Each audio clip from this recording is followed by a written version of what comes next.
Hello everyone, welcome back to IGNOU exams. आज मैं आपको इग्नू के course BE GG 171 media and communication skill करवाऊंगी। गाइस, ये जो बुक है आपकी, इसमें टोटल आपके पास में 4 ब्लॉक्स हैं, जिसमें हर एक ब्लॉक में 4 यूनिट्स हैं। अभी हम इसका फर्स्ट ब्लॉक कर रहे हैं, जिसकी 2 यूनिट्स मैं ऑलरेडी करवा चुकी हूँ। आज मैं इसकी यूनिट 3 करवाऊँगी, characteristics of different mass media. तो इस यूनिट से स्टार्ट करते हैं, unit 3। Here you can see, ये है आपके पास में unit 3, characteristics of different mass media. इसमें पहले इंट्रो से स्टार्ट करते हैं। You would recall that among the various functions of mass media, the 4 primary ones are to inform, to entertain, to educate or to promote culture, goods and ideas। ये जो topics है ना, ये आप पहले यूनिट्स में कवर कर चुके हैं। मतलब कि जो मास मीडिया होता है, चाहे वो रेडियो हो, टेलीविज़न हो, न्यूज़पेपर हो, मैगजीन्स हो, मूवीज़ वगैरह, कुछ भी, कोई भी जितनी भी ये सोशल साइट्स होती हैं, जैसे नेटफ्लिक्स वगैरह हो गया, तो इन सब का जो मेन पर्पस होता है, क्या होता है? टू इन्फॉर्म करना, या फिर एंटरटेन करना, एजुकेशन पर्पस से इनको क्रिएट किया जाता है, या फिर जो कल्चरल प्रैक्टिसेस होती हैं, गुड्स और आइडियाज़ होते हैं, इन सब का प्रमोशन करना। These functions overlaps at time. Each mediums tend to emphasize one of these more than the others। मतलब कि हर ये जितने भी फंक्शंस हैं ना, तो हर एक मास मीडिया का ये मेन पर्पस होता है कि इसमें वो काफ़ी अच्छा करे। मतलब कंपटीशन हर जगह है ना, तो उनमें भी, मास मीडिया में भी ये है कि जितना बेस्ट से बेस्ट। टीवी का ये होता है कि ज़्यादातर जितने भी व्यूअर्स होते हैं वो सब टीवी पे आए। न्यूज़पेपर का भी यही होता है कि वो अपनी तरफ से बेस्ट देते हैं, ताकि जो न्यूज़पेपर की सेल है वो चीज़ बढ़े। तो यही सब चीज़ें इसमें आती है। नाउ इसमें है new trends in print media. ये करवाने के पीछे की वजह ये है, जो आपके पास में चेक योर प्रोग्रेस 1 है ना, यहाँ पे क्वेश्चन गिवन है गाइस कि do you agree with the statement that there is a need of revolutionalise the content of the newspaper, give reason for your answer. इसका आंसर आपको पेज नंबर 29 पे मिलेगा। यहाँ पे है, देखिए, नीड फॉर कंटेंट रेवोल्यूशन। लेकिन इससे पहले थोड़ा सा यहाँ पे मैं आपको समझा देती हूँ क्या है यहाँ पे। ये जो न्यूज़ वगैरह है, या ये इसकी इम्पोर्टेंस कब से बढ़ी और कब से ये चीज़ें स्टार्ट हुई। सो आफ्टर इंडिपेंडेंस ये सब स्टार्ट हुआ था।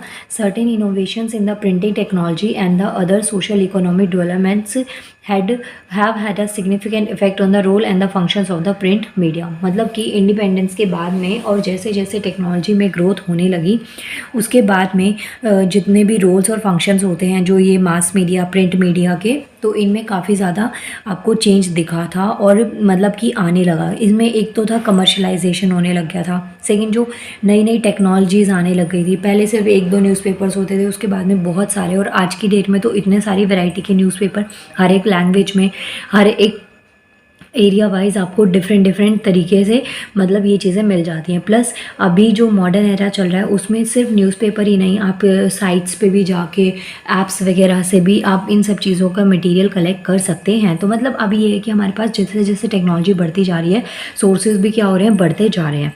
तो यही है कि जो कंटेंट था ना, उसमें रेवोल्यूशन की ज़रूरत क्यों थी। However, merely good looks cannot be substitute for the professionalism and high quality reader oriented journalism। जो जर्नलिज्म है ना, उसमें ये नहीं है कि सिर्फ आप मतलब बहुत ज़्यादा दिखने में अट्रैक्टिव हैं, या फिर कुछ ज़्यादा ही क्वालिटी वाइज है, या फिर मतलब कि इस तरीके से जर्नलिज्म में आप इन चीज़ों को मतलब ये सब चीज़ें जर्नलिज्म में अट्रैक्ट बहुत कम करती हैं। मेनली जो चीज़ होती है ना, वो कंटेंट मैटर करता है कि क्या चीज़ आपका न्यूज़पेपर प्रोवाइड कर रहा है, कौन सी चीज़, कौन सी न्यूज़, किस तरीके की न्यूज़ को कवरेज मिल रही है। Content analysis of the newspaper and the magazines has revealed a lack of uniform professional excellence in the press। ये जब की बात करी गई है, जिस टाइम पे जो ये भी कंटेंट एनालिसिस होता था न्यूज़पेपर्स और मैगजीन्स में, उसमें एक तरीके का यूनिफॉर्म प्रोफेशनल चीज़ें नहीं मिलती थी। एंड सेकेंड थिंग इज़, जैसे बहुत ज़्यादा ना न्यूज़पेपर के साथ साथ जो न्यूज़ बोलने का तरीका है, उसमें भी बहुत चेंजेस आए होंगे। अगर आपने बहुत पहले की न्यूज़ सुनी होगी, दूरदर्शन नाम से एक चैनल था जिस पे न्यूज़ आती थी, तो वो रिपोर्टर जो थी, वो बीच में मतलब बैठकर, और उनका जो न्यूज़ बोलने का तरीका था, बिल्कुल हर एक न्यूज़ को एक ही तरीके से बोल दिया जाता था। अभी आज के जो डेट में न्यूज़पेपर्स आते हैं, या फिर जो लाइव न्यूज़ चलती है, उसमें देखिए कितना थोड़ा इंटरेस्ट भी बहुत होता है, क्योंकि वो कैची होते हैं। एक तो रिपोर्टर्स का जो ड्रेसिंग सेंस होता है, उसमें बहुत बड़ा चेंज आ गया है। एंड सेकेंड वन इज़ की जो क्वालिटी है, जो पिक्चर क्वालिटी है वो बहुत इंक्रीज़ हो गई है। और उसके साथ साथ लोगों ने कंटेंट पे वर्क करना भी स्टार्ट कर दिया है कि मतलब किस चीज़ की रिक्वायरमेंट लोगों में ज़्यादा है, यूथ को किस टाइप की न्यूज़ पसंद है या किस तरीके से वो चीज़ सुनना पसंद करते हैं, जो प्रोफेशनल्स होते हैं उनको किस टाइप की। तो मतलब ये क्या है, कंटेंट से ना काफ़ी सारे ऐसे कॉलम्स क्रिएट हो गए हैं और तरीका भी बहुत चेंज हो गया है। तो इन सब की वजह से क्या हो रहा है, इसमें काफ़ी अट्रैक्शन बढ़ती जा रही है। Most of the newspaper concrete on the political issues and negative news like disasters. High class specialization or specialized for feature journalism investigates and research based depth and development reporting and incisive analysis of current national and international news for lacking. Thus same few high profile commentators dominate in all the newspapers and magazine. तो यहाँ पे क्या है, newspaper में ना partitions दिखा रखे हैं। जैसे कुछ लोगों का ये हो गया था कि उन्होंने जितने भी पॉलिटिकल इश्यूज़ थे और जो नेगेटिव न्यूज़ थी जैसे डिज़ास्टर वगैरह से रिलेटेड, इन सबको कवर अप करना स्टार्ट कर दिया। कुछ जो हाई क्लास के जो जर्नलिज्म में थे उन्होंने चीज़ों को इन्वेस्टिगेट करना या कोई फेमस पर्सनालिटी है उसके ऊपर वर्क करना स्टार्ट कर दिया। तो ये सब चीज़ें धीरे धीरे होने लगी, तो जिसकी वजह से जो कंटेंट था ना उसमें रेवोल्यूशन आता गया। और आज भी चीज़ में यही होता है। अब देखिए आपको हर टाइप की न्यूज़ मिलेगी, अब चाहे बॉलीवुड की न्यूज़ चाहे आपको वो मिलेगी, पॉलिटिक्स में बहुत इंटरेस्ट रखते हैं तो आपको वहाँ की मतलब हर तरीके की न्यूज़ आपको मिलेगी। आपको किसी सेलिब्रिटी या किसी चीज़ के पीछे मतलब जो कोई भी न्यूज़ में आ जाता है ना तो फिर मीडिया उसके पीछे पड़ जाती है। तो उसमें इसके नेगेटिव भी इम्पैक्ट्स हैं और पॉजिटिव भी इम्पैक्ट्स है। तो ये जो स्टेटमेंट वाइज क्वेश्चंस होते हैं ना ये रेयरली एग्जाम में पूछे जाते हैं, क्योंकि एग्जाम में ना देखिए पूरी बुक आती है आपकी और उसमें उनके पास बहुत अच्छा अच्छा कंटेंट होता है, मटेरियल होता है जिसमें उनको पेपर सेट करना पड़ता है एग्जामिनर्स को। तो ये मैं ये नहीं कहूँगी कि आप इसको बिल्कुल मत करिए, ये चीज़ करिए लेकिन इतना ज़्यादा कंसंट्रेशन के साथ मत करिए। इसको आप दूसरे क्वेश्चंस के साथ में रिलेट करके लिखिए ताकि अगर क्वेश्चन आता है तो आप उसको एटलीस्ट अटेम्प्ट कर पाएँ। नाउ इसका सेकंड क्वेश्चन आता है guys, give reason for the newspaper suffering from professional सफिकेशंस।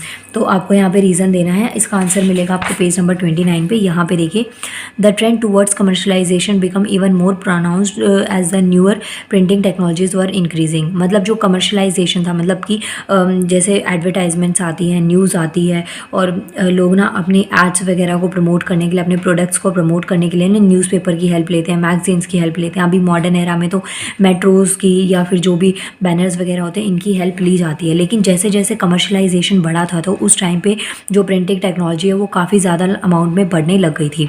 Increasingly adopted by a big and medium size newspaper, जिनकी डिमांड बहुत ज़्यादा थी, मतलब जो न्यूज़पेपर काफ़ी अच्छा ग्रो कर रहे थे वो भी, और जो मीडियम साइज़ के न्यूज़पेपर्स थे उन सब में कमर्शलाइजेशन की वजह से जो प्रिंटिंग टेक्नोलॉजी थी उसमें बहुत ज़्यादा नए नए चेंजेस आपको देखने को मिले थे। The computers control photo compositions, multicolored offsets and typographical design made old drab newspapers look attractive। अब देखिए जैसे कि जो आपकी ये जो इग्नू की बुक है, वैसे तो ये बुक का कंटेंट बहुत अच्छा है, लेकिन कंटेंट से पहले आपकी नज़र किस पे पड़ती है, इसकी बुक की प्रेजेंटेशन पे। मतलब कि इस बुक में ना आपको गाइस ऑलमोस्ट चीज़ें ब्लैक एंड वाइट मिलेगी। वहीं अगर आप कॉमिक्स वगैरह पढ़ते हैं उसमें आपका इंटरेस्ट अपने आप डेवलप होने लगता है। एक तो आपको पिक्चर्स मिलती है प्लस स्टोरी बहुत इंटरेस्टिंग हो जाती है। तो यही चीज़ें हैं कि जो आपको ब्लैक एंड वाइट कंटेंट मिलता है, मटीरियल मिलता है, और जो ऐसे पैराग्राफ्स फॉर्म में बहुत ज़्यादा लिखा होता है ना, वो चीज़ पढ़ने में और देखने में थोड़ा कम मन करता है। वहीं जैसे कॉलम्स में हो, पिक्चर्स के साथ अरेंजमेंट हो और थोड़ा फंकी से कलर्स हो, जो कैची होते हैं ना, आई कैची चीज़ें होती हैं, तो वो क्या करती हैं, आपको अट्रैक्ट करती हैं। तो सेम चीज़ यही है कि जैसे जैसे टेक्नोलॉजी बढ़ी तो उसमें जो फ़ोटो कॉम्पोजिशन था और जो मल्टी कलर था, मतलब कि एडिटिंग वगैरह बहुत सब उसमें ऐड होने लगा, जिसकी वजह से जो पुराना रूखा सूखा सा न्यूज़पेपर था ना वो भी बहुत अट्रैक्टिव लगने लग गया। अब ये जो है ना, ये जो भी न्यूज़ देते थे वो, प्लस जो भी उनका मैनेजर स्टाफ था, कंटेंट वगैरह का कंटेंट राइटर हो या फिर चीज़ों को सेट करना, ये सब का रोल इसमें प्ले होता था। ऐसा नहीं है कि सिर्फ एक की वजह से ये सब चीज़ें देखने को मिलती है। This trend of the editors being cut to size and diminishing values being attached to the objective and truthful reporting because of political and commercial pressure has been considered a retrogressive development by leading media observers। अब यहाँ पे जो ना suffocation में ये चीज़ बता रखी है, जैसे जो मीडिया है ना उसके ऊपर बहुत ज़्यादा प्रेशर होता है। अब आपने ना ये करंट सिचुएशन से इसको रिलेट करके देखिए, जैसे कि जो भी पॉलिटिकल पावर होती है, जो भी पॉलिटिकल पार्टीज पावर में होती है, मीडिया को ना उनके फेवर में बोलना पड़ता है, अगेंस्ट में वो नहीं बोलते हैं। डिबेट वगैरह होती है जिसमें अपोजिशंस वाले होते हैं, जिसमें डिबेट हो जाती है, लेकिन मीडिया को जो पॉलिटिकल पार्टी पावर में होती है उनके गुड साइड्स उनको काफ़ी हद तक दिखाने पड़ते हैं। कई बार होता है कि वो लोग उस चीज़ के लिए एग्री हो भी ना हो, लेकिन स्टिल उनको ये चीज़ करनी पड़ती है। इसका मैं करंट एग्जांपल देती हूँ। जैसे अभी आपने ना ये फार्मर्स वाला केस सुना था, मतलब अभी की तो बात नहीं है, बात तो लास्ट ईयर की है, लेकिन आपने देखा था कि वो लोगों ने कितना कुछ मतलब कर्फ्यू वगैरह हो गए थे और वो स्ट्राइक पे बैठे थे, धरने पे बैठे थे, और फाइनली हमारी गवर्नमेंट ने जो उनके 3 लॉज थे उनको वापस ले लिया। तो देखिए, पहले ना मीडिया को उन लॉज़ को, अगर वो लॉज़ मतलब जो हमारी गवर्नमेंट है उन्होंने जो लॉज़ बनाए, तो हमारी मीडिया को ना पहले उनके बहुत फ़ायदे बताने पड़े। फिर जब उन लॉज़ को वापस ले लिया गया तो फिर मीडिया को तब भी उनके फ़ायदे बताने पड़े कि जो भी हमारे पीएम हैं या फिर जो हमारी पार्टीज़ हैं या जो भी जिस भी वजह से उनको वो रूल्स को वापस लेना पड़ा, तो उनके भी बहुत सारे बेनिफिट्स थे। तो दोनों ही तरीके से देखिए, मतलब कि नेगेटिव साइड हो वो उसको भी बहुत खुल के बता देते हैं, पॉजिटिव साइड हो तो उस पर भी। तो इसमें ऐसा नहीं है कि उनकी बहुत ज़्यादा मर्ज़ी होती है, पॉलिटिकल प्रेशर होता है और जो हाई सोसाइटीज़ का जो प्रेशर होता है ना वो बहुत ज़्यादा होता है। तो यही चीज़ होता है कि इसमें जो प्रोफेशनल्स होते हैं ना, जो प्रोफेशन होता है वो बहुत सफ़र कर जाता है। तो कई बार होता है कि आपको ना चाहते हुए भी ना आपको उस चीज़ में करना पड़ता है। अब यहाँ पे देखिए, यही चीज़ आपको इसमें बता रखी है। इसके अलावा जो चेंजिंग था रिलेशनशिप का at the top managerial and editorial levels has been adversely affected the moral of the journalist at the lower levels within the media organisation. Many have complain at media seminars of professional suffocation. तो यही चीज़ इसमें आपको बता रखी है। ये जो answers है ना गाइस, इसमें बहुत ईजी है, आप इसको अपनी लैंग्वेज में भी लिख सकते हैं। मतलब ये ज़्यादा टफ नहीं है इतना कि आप इसको अटेम्प्ट ही नहीं कर सकते। इसके बाद में नेक्स्ट आता है check your progress 2। Check your progress 2 का क्वेश्चन नंबर 1 है, list some characteristics of radio. आपको रेडियो की कुछ कैरेक्टरिस्टिक्स लिखनी है गाइज। इसका आंसर आपको मिलेगा पेज नंबर 30, 31 और 32 पर। तो देखते हैं पेज नंबर 30। ये है कैरेक्टरिस्टिक्स ऑफ रेडियो। ये आंसर ना थोड़ा सा लॉन्ग है, काफ़ी बड़ा आंसर है, तो इसमें जो जो पॉइंट्स आपको लर्न होते हैं आप लर्न करके इसमें लिख लीजिएगा। और इस आंसर में ना मैंने 2 आंसर्स को और मार्क कर दिया है, वो मैं आपको लास्ट में समझाऊंगी। अभी पहले मैं सिर्फ एक आंसर को समझा देती हूँ। कैरेक्टरिस्टिक्स ऑफ रेडियो क्या होता है? Unlike the live medium of the stage, मतलब कि जो लाइव होता है, टीवी होते हैं, इसमें लाइव शोज़ होते हैं, इन सब के कंपैरिजन में जो रेडियो है ना वो एक साइटलेस और व्यूलेस मीडियम होता है। मतलब कि रेडियो से आपको आवाज़ आ रही है, आप सुन सकते हैं, लेकिन उसका कोई व्यू नहीं है, उसका डिस्क्रिप्शन ना वो जो ऑथर होता है उसी के ऊपर होता है। मतलब जो भी वो बोलते हैं उसी से, वो अपने वर्ड से ही आपको हर चीज़ को एक्सप्लेन करते हैं, चीज़ों को समझाते हैं। जैसे कि आज की डेट में ना पॉकेट एफएम नाम से ऐप आ रही है, तो इनमें क्या होता है कि इनके पास ना कोई पिक्टोरियल अरेंजमेंट नहीं है कि आप स्टोरी चल रही है तो आप देख के इंटरेस्ट ले रहे हैं। इनका बोलने का तरीका इतना अच्छा होता है कि आप इनकी साइड अट्रैक्ट होते चले जाते हैं। तो यही चीज़ इसमें बता रखी है, जो रेडियो है ना वो एक साइटलेस है और व्यूलेस मीडियम है। साइटलेस और व्यूलेस का मतलब है वो चीज़ जिसको आप देख नहीं सकते। In radio performer does not see in audience and the listeners can not see the performer. जो रेडियो होता है ना, इसमें जो भी परफॉर्मर होते हैं वो उनको ऑडियंस नहीं दिखती, और ऑडियंस और जो लिसनर्स होते हैं उनको परफॉर्मर नहीं दिखता कि कौन है, दिखने में कैसा है, कैसे नहीं है। सिर्फ आवाज़ से ही वो सब चीज़ों को गैस करने लग जाते हैं। अब इसके बाद में नेक्स्ट आता है, that is why radio is sometimes called the blind medium. इसलिए भी जो रेडियो है ना इसको ब्लाइंड मीडियम कहते हैं। मैंने यहाँ पे क्वेश्चन 2 मार्क किया हुआ है, इसको मैं आगे समझाऊंगी कि इस क्वेश्चन का आंसर आपको कैसे मिलेगा, लेकिन अभी सिर्फ आप चीज़ों को समझते चलिए, टॉपिक आपका क्लियर हो जाएगा। इसके बाद में गाइस नेक्स्ट आता है, since it is a blind और sightless medium the performer is to creatively imagine his listeners. अब ये जो रेडियो पे सुनना होता है, कोई भी मैसेज कन्वे होता है, ये ब्लाइंड और साइटलेस मीडियम होता है, इसलिए जो लिसनर्स होते हैं उनको बहुत क्रिएटिव होना पड़ता है, उनको हर चीज़ को सोचना पड़ता है। वहीं जो परफॉर्मर होते हैं वो भी बहुत क्रिएटिव होते हैं, क्योंकि उनको अपने लिसनर्स को इमेजिन करना पड़ता है। The listeners too have to imagine the performance creatively, मतलब दोनों को, परफॉर्मर्स को भी और लिसनर्स को भी एक दूसरे को इमेजिन करना पड़ता है। और जो वो परफॉर्मेंस होती है वही जो लिसनर सुनता है और जो परफॉर्मर ने दी, इसी से एक तरीके का स्पार्क क्रिएट होता है। और एक्सप्रेसिव परफॉर्मेंस जो होती है ना वो बाय कम्युनिकेशन ही यहाँ पे हो जाती है। अब इसमें ना आपको कुछ कैरेक्टरिस्टिक्स दे रखी है। फर्स्ट दे रखी है आपको medium of sound, second one is medium of voice, third one is intimate medium, and number 4 is mobile medium, and number 5 is guys cheap and quick medium.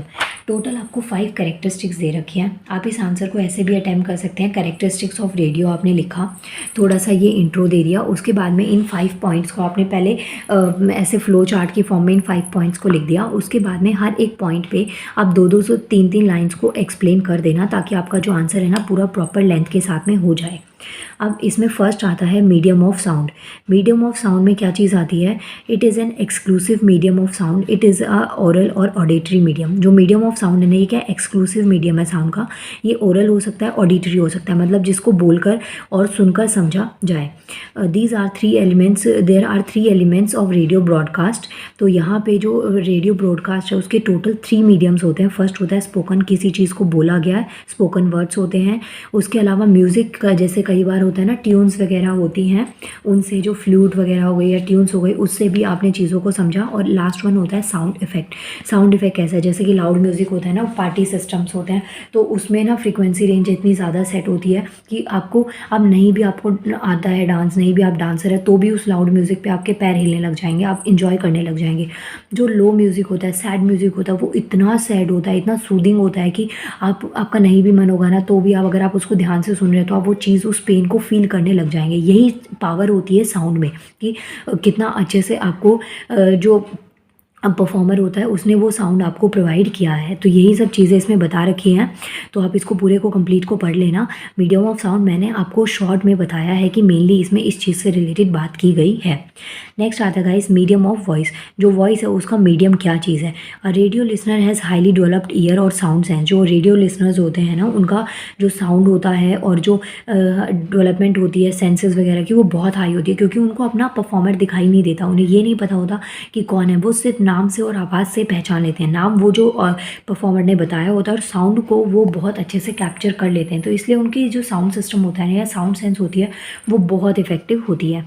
An actor और for radio must express all the emotion. जो भी radio के लिए जो performers होते हैं ना, वो एक तरीके के एक्टर हैं, और उनको अपनी हर चीज़ को, जैसे कि अभी आप मूवीज़ देखते हैं तो उसमें एक्शंस होता है, रोमांस होता है, और थ्रिल होता है, कॉमेडी होती है, तो वो चीज़ क्या होती है, आपको देख के ना हंसी भी आती है, और ये सब चीज़ें आपको देख के सब समझ आ जाता है। लेकिन जो रेडियो का केस होता है ना, वहाँ पे एक्टर को हर चीज़ ना अपने वॉइस के थ्रू एक्सप्लेन करनी पड़ती है, एक्सप्रेस करनी होती है, अपने इमोशंस को अपनी आवाज़ से एक्सप्रेस करने पड़ते हैं। चाहे वो एक किसी तरीके का पेन हो, चाहे प्लेजर हो, खुशी हो, या फिर हंसी हो, हर चीज़ उनको किससे एक्सप्रेस करनी पड़ती है? अपनी वॉइस से। तो ये चीज़ बहुत मेजर है, और ये बहुत इंपॉर्टेंट रोल प्ले करती है कि एक वॉइस की हेल्प से आपको कोई एक्शन नहीं दिख रहा, और आप क्या बोलना चाहते हैं वो आपकी आइज़ में नहीं दिख रहा, आपकी लिपसिंग नहीं दिख रही, आपके हैंड एक्सपोजर्स, आपका गेस्चर्स, कुछ नहीं दिख रहा, सिर्फ और सिर्फ क्या समझ में आती है? आपकी वॉइस। तो उससे आपको हर चीज़ को एक्सप्रेस करना पड़ता है।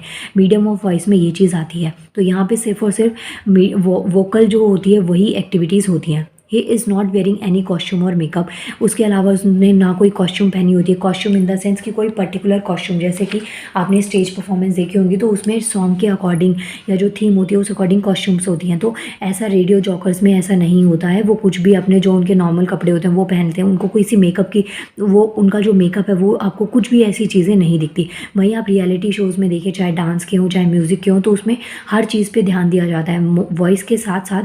चलिए म्यूज़िक शो का एक एग्जांपल मैं आपको बताती हूँ कि उसमें वॉइस के साथ साथ ना कॉस्ट्यूम पे भी देखा जाता है। कॉस्ट्यूम किस तरीके का है, एथनिक वियर है और कल्चरल वाला परफॉर्मेंस चल रहा है, मतलब हर चीज़ उसमें देखी जाती है। मेकअप पे भी वर्क किया जाता है। लेकिन रेडियो के सेंस में ऐसा कुछ भी नहीं होता। ना कोई सीनरी होती है, ना कुछ और, ना कोई बैकग्राउंड म्यूज़िक होता है। मतलब यही चीज़ें कुछ नहीं होती, सिर्फ और सिर्फ जो वॉइस होती है उससे हर चीज़ को एक्सप्रेस किया जाता है। नेक्स्ट आता है गाइस एन इंटीमेट मीडियम। तो इसमें क्या होता है, जो लिसनर्स होता है ना, like the personal, private, family problem, जो भी, ये सेम चीज़ एक्टर्स के साथ भी होती है कि जब वो स्टेज पे होते हैं तो उनको अपनी स्क्रिप्ट के अकॉर्डिंग चलना पड़ता है। जो उनकी पर्सनल लाइफ चल रही है उनको बहुत साइड में रखना पड़ता है। और जो भी एक्टिंग होती है, जो रेडियो जॉकर्स होते हैं, मुझे ऐसा लगता है कि ये बहुत ज़्यादा टफेस्ट वर्क होता है कि आपको, स्पेशली जो एक्टिंग वगैरह होती है बहुत टफ होती है। आपको अपने फैंस के लिए ना वही चीज़ करनी पड़ती है जो स्क्रिप्ट की डिमांड होती है। आपके अपने इमोशंस को आपको साइड में रखना पड़ता है।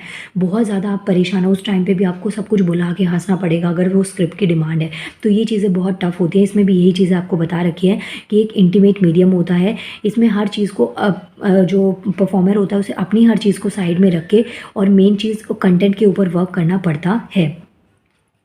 नाउ नेक्स्ट आता है rule of oil industry applies hair if you cannot drill in the first 2 minutes. इसमें ये चीज़ बता रखी है कि जैसे आपने सुना भी होगा सबने कि बहुत कॉमन सा सेंटेंस है, first impression is the last impression. तो यहाँ पे भी यही चीज़ है कि अगर आप अपने फर्स्ट 2 मिनट्स में, स्टार्टिंग के 2 मिनट्स में किसी को अपनी साइड अट्रैक्ट नहीं कर सकते तो फिर उसे बोर करना बंद करो। तो यही चीज़ें इसमें बता रखी है, बट एक्चुअल में ऐसा नहीं भी हो सकता है। सो यही है कि टेक्स्ट ऑफ ब्रॉडकास्ट है, टॉक्स है, डिस्कशंस है, डॉक्यूमेंट्री है, फीचर्स है, तो इन सब का जो कंटेंट होता है ना, यही हमको क्या करता है, अट्रैक्ट करता है। आप सबका पता नहीं, लेकिन मेरे साथ कई बार ऐसा भी हुआ है कि मैंने कोई डॉक्यूमेंट्री या फिर कोई मूवी, वैसे तो मैं रेयरली देखती हूँ, लेकिन स्टिल अगर मैंने कभी कोई ऐसा मूवी या कुछ ऐसा टीवी में आ रहा है और मैंने देखा हो या किसी के साथ मैं बैठी हुई हूँ और उस टाइम पे उनके वहाँ पे कोई मूवी ऐसा कुछ चल रही है, तो ऐसा नहीं है कि मुझे देखते उसमें इंटरेस्ट आ गया। हो सकता है कि थोड़े टाइम तक मैंने उसको देखा और फिर उसके बाद में मेरा इंटरेस्ट डेवलप हुआ। तो ऐसा बहुत लोगों के साथ में हो सकता है कि ज़रूरी नहीं कि स्टार्टिंग के 2 मिनट्स में ही आप डिसाइड कर लेंगे आपको मूवी देखनी है या नहीं। कुछ लोग कॉस्ट्यूम्स के बेसिस पे देखना पसंद करते हैं, कुछ लोग मूवी के नाम पे, कुछ अपने फेवरेट एक्टर या एक्ट्रेस से अट्रैक्ट होकर वो चीज़ देखते हैं। तो यही चीज़ इसमें भी आपको समझा रखी है। तो इंटीमेटली जो होता है ना, वो इंटरेस्टिंगली एक होता है बिल्कुल स्टार्टिंग में, कि आप स्टार्टिंग में किसी को कैसे, किस तरीके से अपनी साइड अट्रैक्ट कर सकते हैं। इसके बाद में गाइस 4th मीडियम आता है, नंबर 4 पे आता है मोबाइल मीडियम। तो रेडियो क्या है, एक मोबाइल मीडियम है जिसे आप अपने एक जगह से दूसरी जगह पे ले जा सकते हैं। मोबाइल क्या है, आपको एक प्लेस से दूसरे प्लेस पे ले जा सकते हैं, लेकिन बस मोबाइल रेडियो के कंपैरिजन में थोड़ा छोटा होता है। एंड नेक्स्ट वन इज़ जो मोबाइल है ना, इसको आप अपनी पिकनिक पे ले जा सकते हैं और ड्राइविंग करते वक्त सुन सकते हैं, कहीं किसी लैंड पर हैं, समुद्र किनारे बैठे हैं, पब्लिक प्लेस में, तो हर जगह ना ये एक कन्वीनियंट मीडियम है फॉर एनीबडी और फॉर एंटरटेनमेंट ऑल्सो। मतलब कहीं पे भी आपको अपना एंटरटेनमेंट करने के लिए आप इसको एक प्लेस से दूसरे प्लेस पे मूव करवा सकते हैं। तो यही सब चीज़ें इसमें आपको बता रखी हैं। तो it does not respect unities of time, place और actions as prescribe by the Aristotle more than 2000 year ago for dramatic communication. Stage drama में even now respect these unities because of various limitations of stage medium, but radio drama which is drama of the mind में hope for the any period of the place for any other period और place. देखिए यहाँ पे एक ही thinker का नाम है, Aristotle का, तो प्लीज़ इसको आप लिखना। और इसमें आपको यही बताना है कि ये एक तरीके का मोबाइल मीडियम है। इसमें कास्ट वगैरह या प्लेस कोई मैटर नहीं करता, आप कहीं पे भी इसको ले जा सकते हैं, कहीं पे भी जो भी आपका मन करे आपके लिए उस टाइम पे ये एंटरटेनमेंट का सोर्स बन सकता है।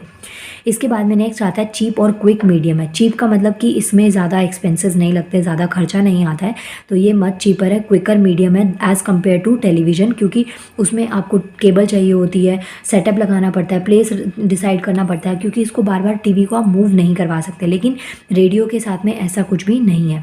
For example if requires a performer and a producer who also be recorded and affected man and against this a TV production tele productions would require a costumes. Radio में ना costume की ज़रूरत है, ना makeup की ज़रूरत है, और बहुत ज़्यादा लोगों की भी रिक्वायरमेंट नहीं होती। एक परफॉर्मर होता है, उसने अपनी बात आराम से कह देनी होती है। वहीं अगर हम टीवी की बात करें तो देखिए वहाँ पे प्रोडक्शन होता है, एक प्रोड्यूसर चाहिए, डिज़ाइनर चाहिए, कॉस्ट्यूम चाहिए होती है, मेकअप चाहिए होती है, उसके अलावा लाइट, कैमरा, सब चीज़ें आपको चाहिए होती हैं। ऊपर से डिज़ाइनर, कारपेंटर जो सीन को डिफाइन करे, सीन्स की क्रिएशंस, जो भी setups I really very sorry, जो सेटअप्स वगैरह लगाने होते हैं, मॉर्निंग सेट्स होते हैं या जो मॉनिटरिंग सेट्स होते हैं, जैसे इंजीनियर्स, प्रोड्यूसर्स, और उन्हें आपने बताया नाइट शूटिंग भी होती है, तो उनको डे में कई बार दिखानी पड़ती है, डे शूटिंग में उनको नाइट का सीन दिखाना पड़ता है, तो ये सब में लाइटनिंग वर्क करती है। तो टीवी में ये सब बहुत चीज़ें चाहिए, लेकिन ये इसीलिए टीवी का जो काम होता है ये बहुत कॉस्टली पड़ता है एज़ कम्पेयर टू रेडियो, तो वहाँ पर ऐसा कुछ भी नहीं होता है। नाउ आई होप आपको क्वेश्चन समझ में आ गया होगा। क्वेश्चन था list some characteristics of radio, तो इसका आंसर आपको इन 3 पेजेस पे मिलेगा, 30, 31 एंड 32 पर। इसके बाद में नेक्स्ट आता है what do you mean by radiogenic. Radiogenic क्या होता है? Radiogenic is a script written for the ears only. तो रेडियोजेनिक क्या है? एक तरीके की ऐसी स्क्रिप्ट होती है जो कि सिर्फ कानों के लिए लिखी होती है। पता नहीं आज क्या हो रहा है। हाँ, तो रेडियोजेनिक क्या है? एक स्क्रिप्ट है जो कि सिर्फ और सिर्फ कानों के लिए, मतलब सुनने के पर्पज से लिखी जाती है। इसके बाद में नेक्स्ट क्वेश्चन आता है guys, explain why radio is called a blind medium. जो रेडियो है उसको ब्लाइंड मीडियम क्यों कहा जाता है? इसका आंसर पेज नंबर 30 और 31 पे मिलेगा। एज आई सेड कि मैंने आपको पूरे एक ही क्वेश्चन में ये सारी चीज़ें समझा दी हैं। अब मैं पार्ट्स को अलग अलग एक्सप्लेन कर देती हूँ। यहाँ पे देखिए लिखा हुआ है कि जो रेडियो है ना वो क्या है, उसे कुछ कभी कभी उसको ब्लाइंड मीडियम भी कहा जाता है। इसकी वजह ये है कि जो परफॉर्मर होता है उसे ऑडियंस नहीं दिखती, और जो ऑडियंस होती है उन्हें अपना परफॉर्मर नहीं दिखता। एक्टर है, कैसा है, कौन है, दिखने में कैसा है, ये कुछ भी उनको दिखाई नहीं देता। इसमें जो मेन वर्क होता है वो इमोशंस और मतलब जो सेम वॉइस का वर्क होता है, मतलब मीडियम ऑफ साउंड होता है रेडियो। इसमें कुछ भी दिखाई नहीं देता, जो चीज़ बोलकर एक्सप्रेस करी जाती है, हर इमोशंस को, फीलिंग्स को, पेन को, सोरोनेस, खुशी, हर चीज़ को बोलकर ही एक्सप्लेन किया जाता है। इसलिए जो रेडियो है इसे एक ब्लाइंड मीडियम कहा जाता है कि इसमें ये एक व्यूलेस और साइटलेस है, इसमें कुछ दिखाई नहीं देता। जो भी है सिर्फ आपके ईयर्स इसमें वर्क करते हैं, जो भी कुछ है आपको सबको सुनाई देता है। तो यहाँ से आप थर्ड आंसर को आप यहाँ से कंप्लीट कर सकते हैं। इसके बाद में गाइस फोर्थ क्वेश्चन आता है, what are the 3 types of sound generally used in radio broadcast. तो 3 टाइप्स ऑफ साउंड कौन सा होता है जो कि रेडियो ब्रॉडकास्ट में जर्नली यूज़ किया जाता है। यहाँ पे देखिए, यहाँ पे मीडियम ऑफ साउंड में आपके पास में 3 आते हैं। वर्ड हो गया, म्यूज़िक जो स्पोकन वर्ड जो आपने बोले, म्यूज़िक हो गया, और साउंड इफेक्ट, ये 3 होते हैं। इस पैराग्राफ से आपको इसका आंसर पूरा कंप्लीट मिल जाएगा। वीडियो पॉज करना और दोबारा से आप इसको सुन सकते हैं। वैसे मैं एक बार इसको वीडियो में एक्सप्लेन कर चुकी हूँ। नाउ आपका चेक योर प्रोग्रेस 2 कंप्लीट हो गया है। नेक्स्ट वीडियो में हम इसका चेक योर प्रोग्रेस करेंगे, मतलब चैप्टर को आगे, इस यूनिट को आगे कंटिन्यू करेंगे। आई होप आप सबको मेरी वीडियो समझ आती हैं। And thank you so much guys इतना सपोर्ट करने के लिए। नाउ मिलते हैं नेक्स्ट वीडियो में। Thank you so much.